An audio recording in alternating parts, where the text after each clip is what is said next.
Мы в Байресе.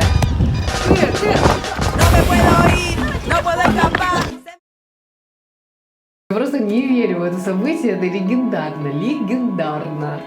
Помню, как я сравнивала свою самую-самую первую капу и самую последнюю. Какие же изменения, как же все будет по-другому, мне было очень интересно. А сегодня я ее надеваю. Я могу вам показать, как я ее надеваю, чтобы вы не думали, что это как-то сложно, трудно, неудобно. Это все очень легко.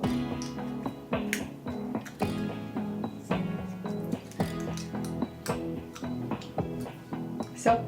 Пока я даже не верю, что мне осталось всего лишь 2 недели чистить зубы после каждого приема пищи. Далее я перейду на 2 раза в день, 2 тщательных раза в день и смогу уже наконец-то не переживать об этом. Ну а пока я расскажу вам, как мой муж сдавал на аргентинские права, будучи водителем с 10-летним стажем. Волнуешься ли ты перед экзаменом? Ну, не сильно. За что больше всего волнуешься? Чтобы по-испански не затупить что-нибудь в теоретических вопросах. Экзамен состоит из 2 частей, это теоретическая и практическая, все сдается в один день. Ты сдаешь теорию. Теоретическая часть состоит из 40 вопросов, из которых нужно ответить верно на 34. Апробадо. Все это, значит, сдал. Он был вообще другой, не такой, как в тесте на компьютере. Вот, арендовал тачку какую-то, Сельта, не знаю, что такое Сельта, сейчас посмотрю. В комнату заводят, а там компьютеров нет. Я думаю, так, ну ладно, наверное, билеты будут распечатаны. Дают мне листочек, а там вообще другие вопросы. Вообще другие. И весь экзамен устроен по-другому. То есть там multiple choice, и где-то нужно просто вписывать руками цифры, слова. И если ты сдал теоретический экзамен, то ты уже приступаешь к практике. Сначала на площадке у тебя проверяют минимальный какой-то набор навыков владения машиной, что ты вообще адекватный. И после этого ты уже направляешься в город. Моя тачка, короче, чек горит, что-то там стучит, сцепление хватает в последнюю секунду. Но в целом нормально. После того, как ты завершаешь городскую часть, ты возвращаешься на площадку, и там уже выполняешь несколько маневров по типу парковки, параллельная парковка, парковка под 45 градусов, и то есть какие-то элементы, которые есть, в принципе, и у нас.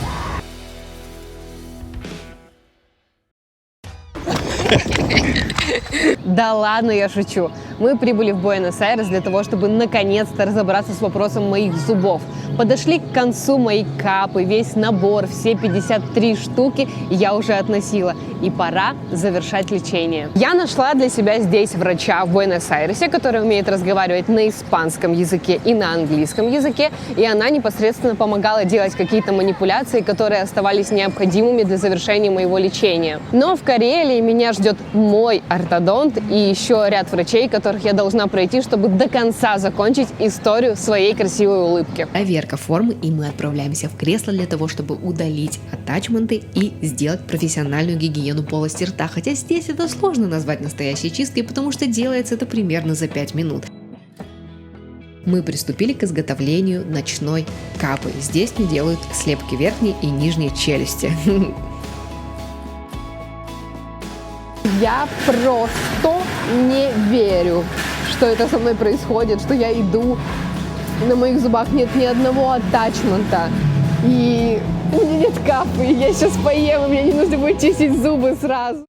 Что, сдал на права? Сдал. Сложно было? Ну, странно было, скажем так. Прихожу туда на площадку, они мне говорят, ну давай сделай параллельную парковку. Я делаю параллельную парковку, они говорят, друг, нет, у нас, когда параллельную парковку делаешь, надо включать аварийку, а не поворотник. В Аргентине, типа, принято с аварийкой это делать. А я просто забыл, я знал, я в билетах это все учил. Давай еще раз. Я, ладно, хорошо, сделаю еще раз параллельную парковку с аварийкой. Они говорят, вот, теперь нормально. Причем я не супер припарковался там на этой незнакомой тачке. Они говорят, ну паркуйся, вот там жди. Я думаю, чего ждать, в город с другим инструктором, что ли, надо ехать или что? Припарковался, жду. Приходит мужик, бумаги мне отдает, говорит, все, иди. Я думал, типа, что случилось? Я что, не сдал? Он говорит, ты сдал, все, можешь идти. Я говорю, в смысле, а ездить? Он говорит, не надо ездить, нам типа этого достаточно, все. Ну и все, и дали мне бумагу, я по ним через неделю получил права и все.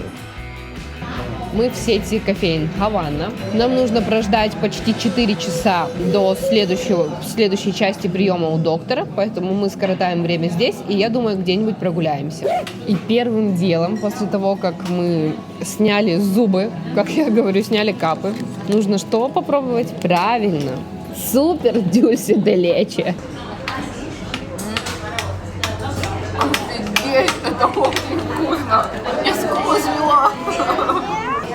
Я по Илюхиному лицу вижу, что вкусно. Иля, look at me, amigo. Мира. Вкусно тебе было?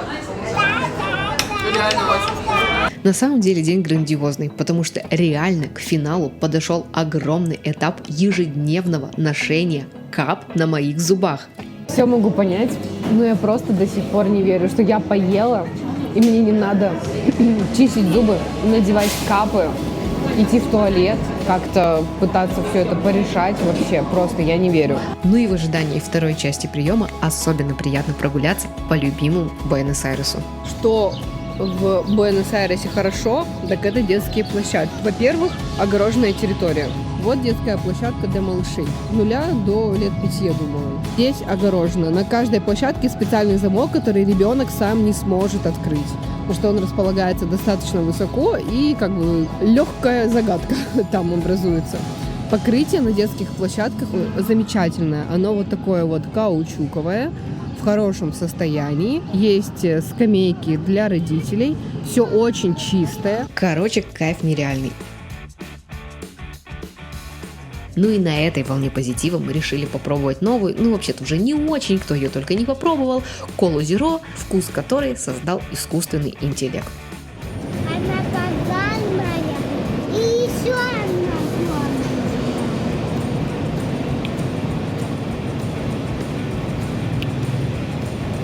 Я хочу. Я не понимаю, что это за вкус. Похоже на вкус персика, что-то лимонное и на какую-то конфету как будто бы похоже. Необычный очень вкус.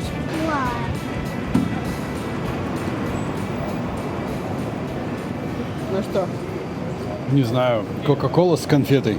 После того, как я снова оказалась в кресле, мы примерили ночную капу, немного ее исправили, и все, ребят, все, мое ортодонтическое лечение окончено. Все, что мне остается, это только исправно на ночь носить вот эту вот капу. Перманентно думаю о том, что я не в капах, что нужно надеть их обязательно. До сих пор помню первый день ношения капы, думаю, какой ужас, какой кошмар, как это было больно. Но все последующие были максимально комфортными, максимально приятными, ни разу не доставляли мне за все это время неудобства.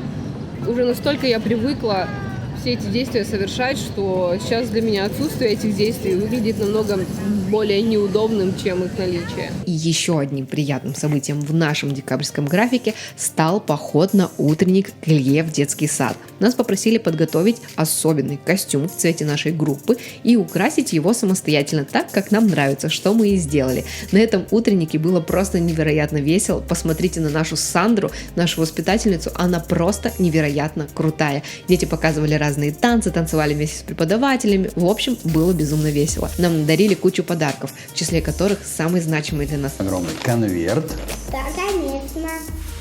с пожеланиями для Ильи на этом сердечке. Да, смотри, вот это. What is this, buddy? Orange. Orange what? Orange marker. It's not a marker, it's a chalk. Это чоу. Yeah, you can draw. Let's open the envelope. Окей. Это огромный конверт со всеми рисунками и работами Ильи за то время, которое он провел в детском саду.